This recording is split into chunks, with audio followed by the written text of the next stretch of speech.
내려놓음이란 제목으로 말씀을 나누고자 합니다.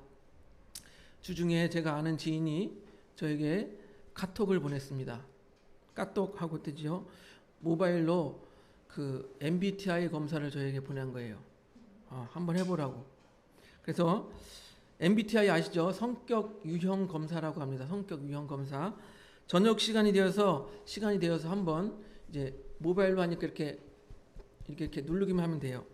그래서 한번 해보았더니 저의 성격이 어떻게 나왔냐면 INFJ-A 유형이 나왔습니다. 성격 유형이 이렇게 뭐라고 제목이 되어 있냐면요, 선의의 옹호자라는 제목으로 되어 있습니다.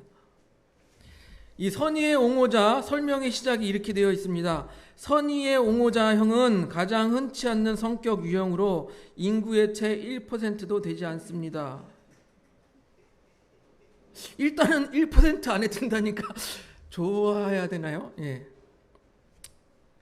왠지 뭐 상위는 아니더라도 1%라니까 기분이 좋아집니다. 그래서 선의의 옹호자의 특징은 이렇습니다. 나름의 고유의 성향으로 세상에서 그들만의 입지를 확고히 다집니다. 이들 안에는 깊이 내재한 이상향이나 도덕적 관념이 자리하고 있는데, 다른 외교형 사람들과 다른 점은 이들은 단호함과 결단력이 있다는 것입니다. 바라는 이상향을 꿈꾸는데 절대 게으름을 피우는 법이 없으며, 목적을 달성하고 지속적으로 긍정적인 영향을 미치고자 구체적으로 계획을 세워 이행해 나갑니다. 이렇게 저와 같은 성격으로 대표적으로 누가 들어있냐면 마틴 루터킹 목사님이 들어있다고 합니다. 예. 즉 목사에 적합한 유형이라고 말하고 있는 것이에요. 그래서 제가 이 자리에 목사 직분에 합당한 사람이다라고 말씀을 드리는 것이라고 하면 안 되겠죠. 예. 농담이고요. 오히려 저는 제 주변 사람들에게 이렇게 말씀을 드립니다. 내가 목사로서 자격이 있는지 모르겠다. 아직도 한참 부족한 것 같다. 그래서 항상 저의 목사 자격에 대해서 의문을 가집니다. 그래서 하나님께서 저에게 그만두라고 말씀하시면 당장이라도 이 목사직을 그만두고 싶은 게 저예요. 그러한 의미에서 오늘은 이 내려놓음이라는 제목으로 말씀을 드리고자 합니다.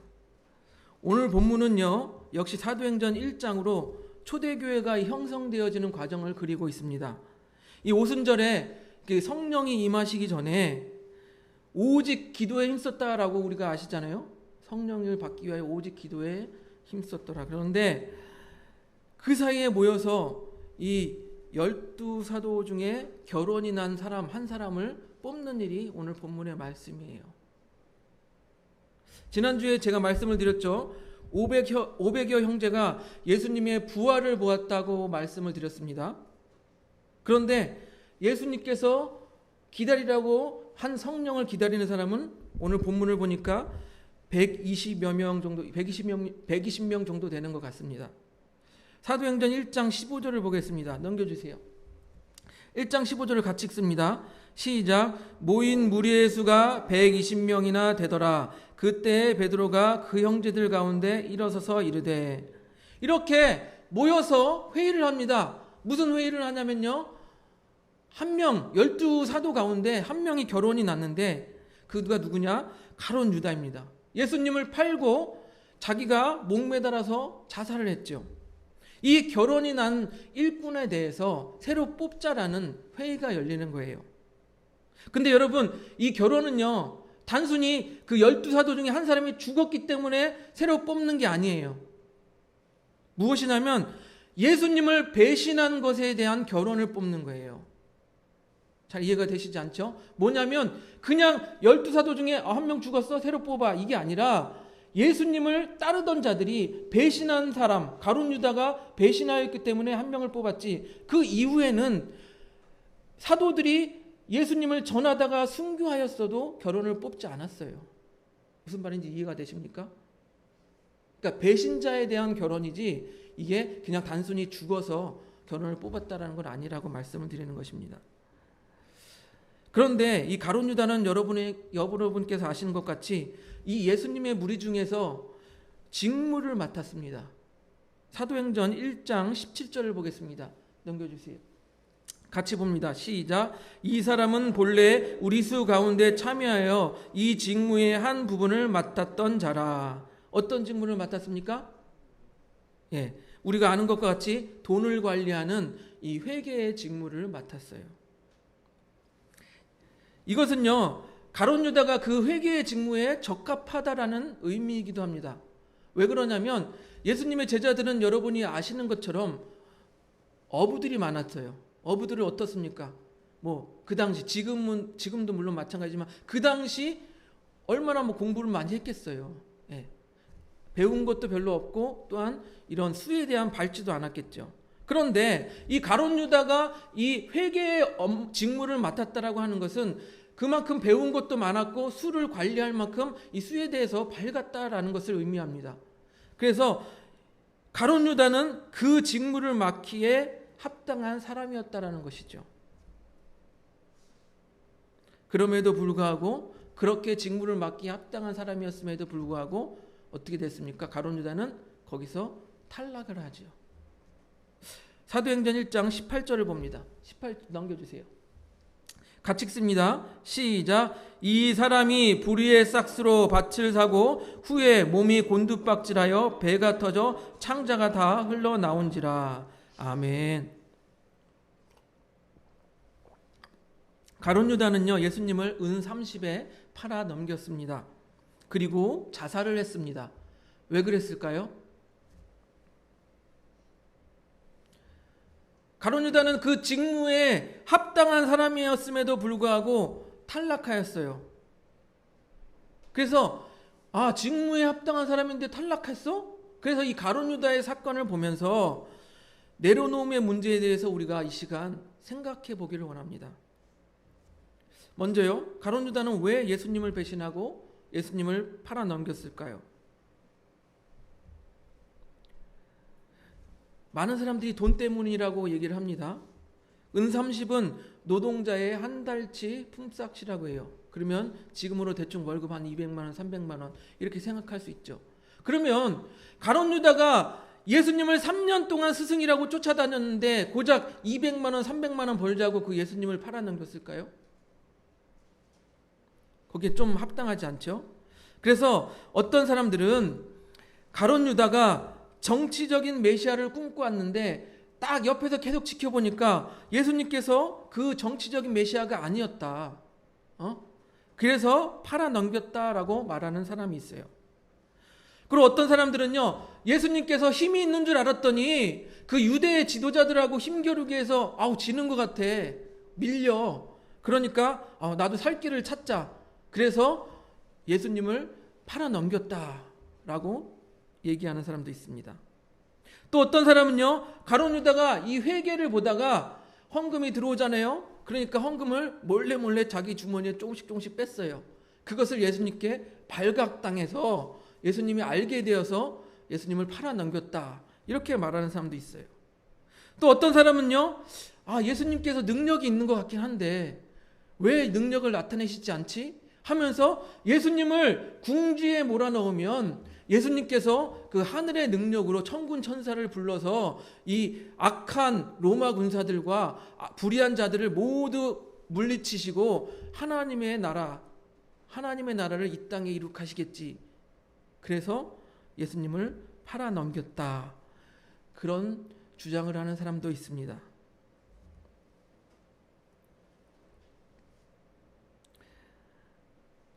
그런데 이 주장들을 쭉 보면요, 가룟 유다가 예수님을 팔아 넘긴 것이 무엇 때문인 것 같아요? 자기 생각이에요. 다 자기 생각이에요. 첫 번째, 자신의 생각과 예수님의 생각이 맞지 않으니까 예수님을 팔아 넘겼다. 아니면 자기 생각대로 되지 않으니까 팔아 넘겼다. 자기의 생각대로 하기 위하여서 예수님을 팔아 넘긴 꼴이 된 것입니다. 그래서 우리는 이 내려놓음이라는 것은 자기의 판단대로 해서 내려놓아서는 안 된다는 거예요. 두 번째로요, 앞에서 말씀드린 현실적인 축축에도 불구하고 성경은 가룟 유다가 사단의 미혹을 받아서 예수님을 배신했다라고 기록하고 있습니다. 요한복음 13장 27절 넘겨줘 보세요. 우리 같이 읽습니다. 요한복음 13장 27절 시작. 조각을 받은 후 사단이 그 속에 들어간지라. 이에 예수께서 유다에게 이르시되 내가 하는 일을 속히 하라 하시니. 여기서요, 우리는 주님께서 우리에게 맡기신 일에 내려놓음에 있어서 사단의 미혹에 의하여서 내려놓아서는 안 된다는 것을 우리는 배울 수 있습니다. 사단은요, 우리가 하나님의 일을 하는 것을 싫어합니다. 그래서 어떻게 해서든 하나님의 일을 하지 않게 하기 위하여 우리를 미혹합니다. 우리 마음에 어떤 마음이 듭니까? 괜히 그렇게 힘들게 살지 말고 편하게 살지. 뭐 교회 가서 그렇게 힘들게 살아. 아니, 교회가 나를 알아주지도 않는데 내가 왜 이런 일을 하고 있어? 당장에 때려쳐야지. 교회가 내 뜻대로도 하지 않네. 이거 내려놔야 되겠다. 그래, 나 없으면 어떻게 잘하나 보자. 한번 어떻게 되는지 본때를 보여줘야지. 이런 마음의 미혹들이 사단이 우리 가운데 이렇게 자꾸 미혹을 한다는 거예요. 우리를 자극하는 미혹이 얼마나 많은지 모릅니다. 그래서 올바른 내려놓음이란, 올바르게 내려놓는 것이란 무엇이냐면 사단의 미혹의 그 분별을 할 수 있는 거예요. 가룟 유다는요, 그렇게 사단의 미혹을 받아서 회개의 직무이고 사도의 직분이고 다 내려놓고 결국 어떻게 했어요? 나무에 목매달아서 자살하는 결과를 가져왔습니다. 여기서 성경에서는 배가 터져 죽었다고 하는데 우리가 이런 걸 상상할 수가 있어요. 배가 터져 죽었는데 뭐냐면 목매달았는데, 나무에 목매달았는데 이 줄이 중간에 끊어졌거나 오래돼서 끊어졌거나 나뭇가지가 끊어져서 부패했겠죠. 부패했는데 떨어지니까 배가 터졌다. 이렇게 우리는 추측을 할 수가 있습니다. 그래서 25절을 보면요, 잠깐 넘겨보세요. 빨간색 글씨를 보세요. 유다는 직무를 버리고 제 곳으로 갔나이다 하고 기록하고 있어요. 그렇게 사도 중에 가룟 유다가 탈락했으니까 결혼을 보충해야 되는 것입니다. 이 결혼을 보충하는 과정을 보면서 우리는 이 올바른 내려놓음이 어떻게 해야 되는 것인지 오늘 같이 살펴보기를 원합니다. 첫 번째는 자격을 갖추어야 됩니다. 자격을. 사도행전 1장 22절을 보겠습니다. 넘겨주세요. 1장 22절 우리 같이 읽습니다. 시작. 항상 우리와 함께 다니던 사람 중에 하나를 세워 우리와 더불어 예수께서 부활하심을 증언할 사람이 되게 하여야 하리라 하거늘. 새로운 사도를 뽑는데도 자격 조건을 이야기하고 있습니다. 무슨 자격 조건이에요? 예수님의 공생의 시작부터 예수님께서 승천하시기까지 그 예수님과 함께한 제자만이 이 사도로 부르심을 받을 자격이 있다라고 말하고 있는 거예요.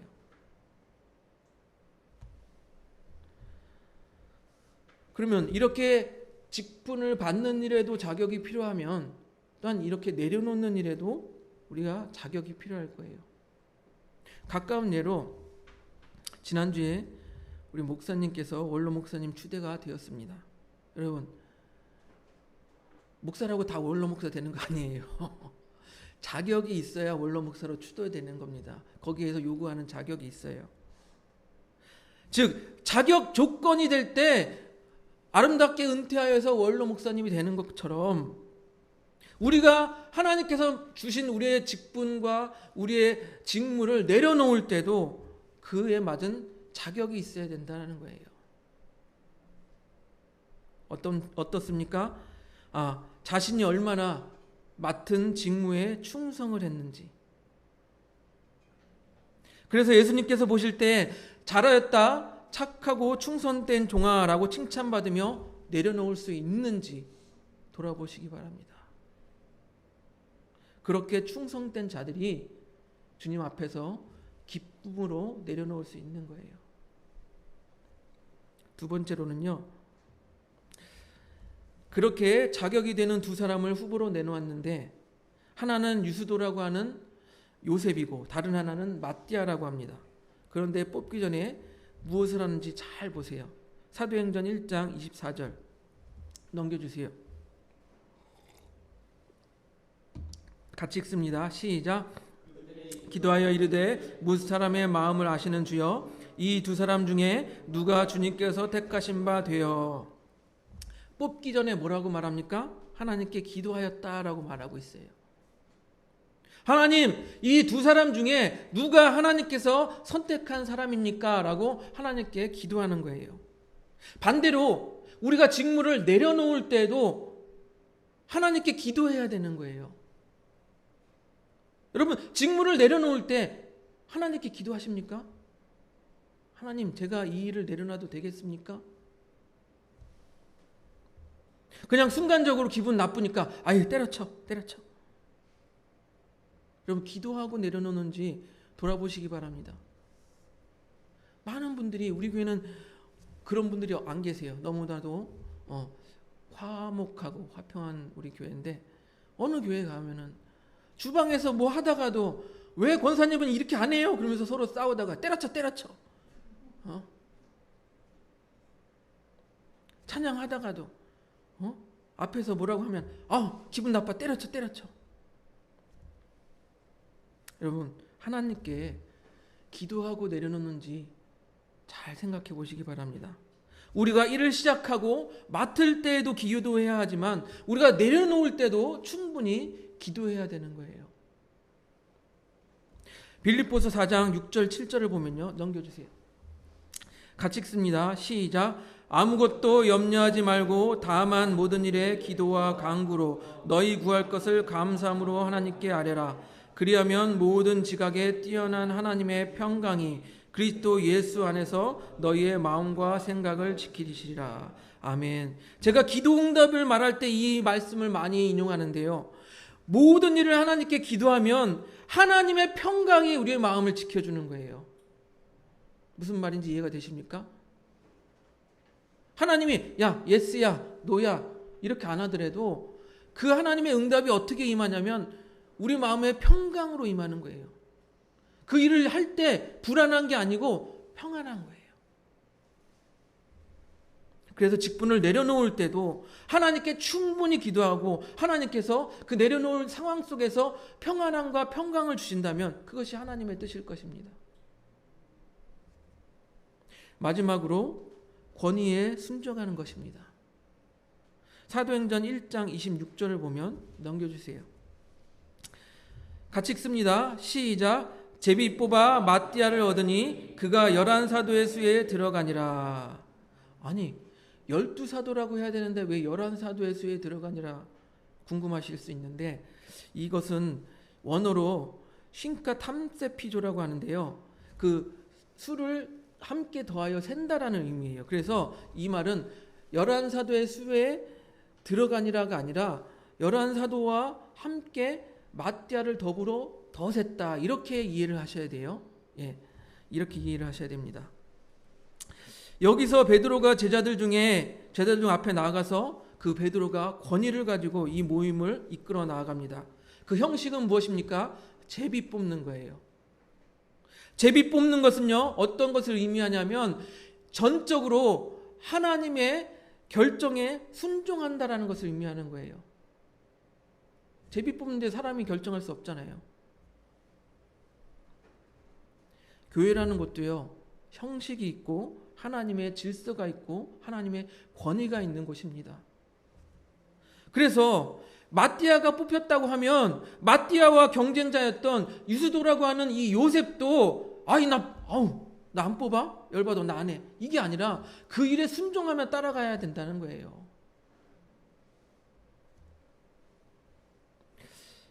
앞에서 제가 MBTI 성격 유형 검사를 말씀을 드리면서 제가 목사에 적합하니 안 적합하니 이렇게 말씀을 드렸는데, 결국에는 그 무엇보다 중요한 거 결국에는 무엇이냐면요, 하나님의 질서와 권위에 순종하는가입니다.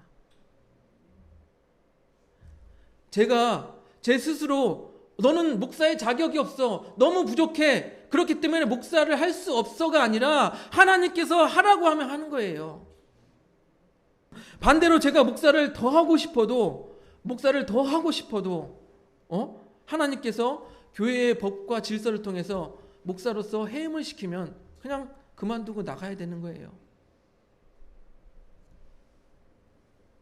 그러한 의미에서 저는 예전에 이렇게 생각을 했습니다.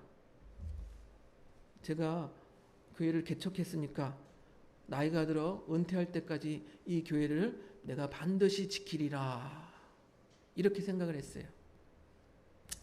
그런데 나중에 깨달은 것이 있습니다. 그것이 교만이었다라는 거예요. 내가 아니면 안 된다라는 그 교만이었다라는 거예요.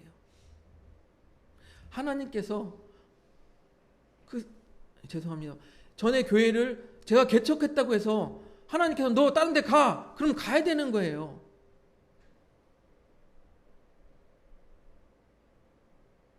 다른 교회에서 이대성 목사 청빙을 했어요. 그러면 하나님의 뜻이라면 가야 되는 거예요. 그러니까 여러분 오해하지 마시기 바랍니다. 제가 간다라는 게 아니라 그런 거다, 이렇게 말씀을 드리는 거예요. 예, 오해하지 않기 바랍니다. 하나님께서 가라고 하면 가야 되는 거예요. 그러면 하나님께서 가라고 하는 사인을 어떻게 하냐? 오늘 말씀에 비추어 보면 첫 번째, 앞에서 말씀드린 것과 같이 내가 정말 이 교회를 충성되게 맡기신 이 일을 충성되게 섬겼는가 먼저 생각해 보는 거예요. 그리고 두 번째로 하나님께 충분히 기도해서 하나님께서 저의 마음속에 평강과 평안의 마음을 주시는가. 세 번째로 중요한 거 있어요. 앞에 두 개는 자기가 나름대로 타협할 수가 있어요. 그럼 세 번째 중요한 게 있어요. 교회 성도들의 결정이 반대하지 않고 축복하며 보내줄 수 있는가. 하나님의 뜻이라면 성도들의 마음도 같겠죠. 그렇다면 하나님의 뜻을 알고 가라는 곳으로 가겠습니다.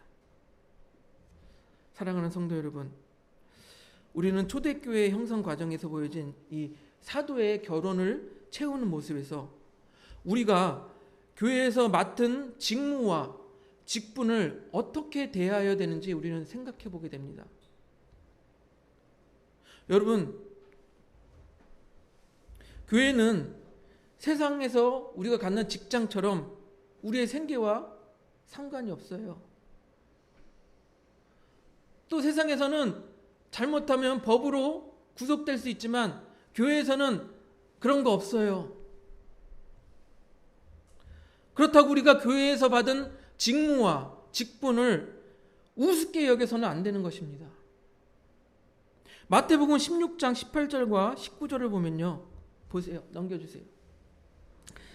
16장 18절 19절 같이 읽습니다. 시작. 또 내가 내게 이르노니 너는 베드로라. 내가 이 반석 위에 내 교회를 세우리니 음부의 권세가 이기지 못하리라. 19절.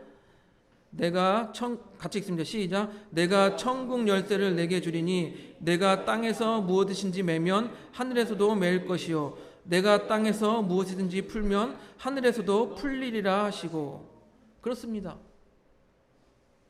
교회라는 곳은 우습게 여겨야 되는 곳이 아니라, 우습게 여김을 당할 곳이 아니라 천국 열쇠가 있는 곳이라는 거예요.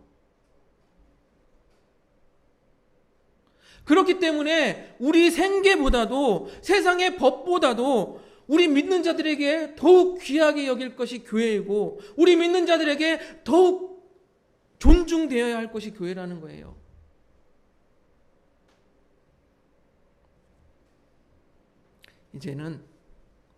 이제는요, 내 생각을 버리고 오늘 말씀처럼 올바른 내려놓음을 할 수 있는 우리 목양 그사랑교회 성도님들이 되시기를 주님의 이름으로 축복드립니다.